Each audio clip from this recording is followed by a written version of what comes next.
Good day. I want to talk to you this day about the reading from Sunday from Paul's letter to the Romans, Romans 13, verses 8 to 14, and I invite you to read it on your own.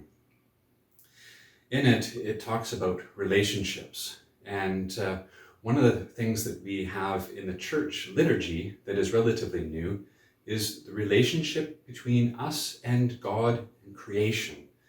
We've entered into the time called a season of creation, or creation tide. And that season goes all the way liturgically in the church from the 1st of September to the 4th of October, in about the time of St. Francis, where we might celebrate the blessing of animals. Creation and our relation to creation is important. And we see it politically and socially, as well as in our daily lives, our connection to nature.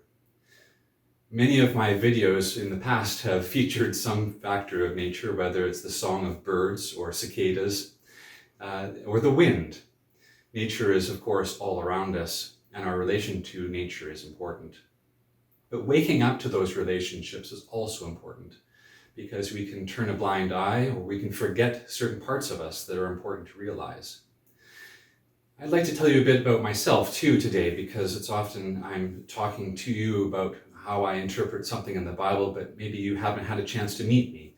And so I would like to tell you that one of those places in which I found God were in outdoor chapel services when I was involved in Scouts. So we would go off on weekend camps, and the Scout leader would set up on Sunday a chapel service where we would all come, sing a few a cappella songs, or perhaps there was a guitar, and we'd hear a short reading from the Bible, and we'd pray together. This probably isn't going to happen in every Scout group, but it happened in mine, and it was fundamental to my upbringing and my development of my faith.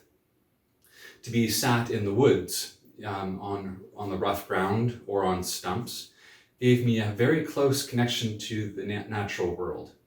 The birds that surrounded us seemed to chirp and chime in to our songs. And that really gave me an awakening sense of what God was up to. On Vancouver Island, there is a place called Cathedral Grove. It is not necessarily a cathedral, but it is a place where if you fell asleep in the car briefly as a passenger, you would pass by it really quickly. But it is a patch of old growth forest that people like to get out of the cars and vehicles and wander through these massive cedar trees. It's called Cathedral Grove for good reason, because it feels like you're in the cathedrals of medieval world, with their buttresses that hang down, and the ancient feeling of it is a place for many where they feel close to God in the natural world. So if we are going to consider this season of creation tide as something important to us, I think that as we read the scriptures from Sunday to Sunday or from day to day, we might take the time to figure, how is God calling us to wake up to those relationships that we have in nature? Now, I'm speaking to you today from a corner of my office, and that's so we can have some quiet. But I encourage you also that as you read the scriptures, perhaps go outside and look at the beauty of creation that's all around you. You can't even get outside. Just crack open the window a bit, let the breeze flow through, and perhaps meditate in silence about how we are all connected to God through creation. Amen.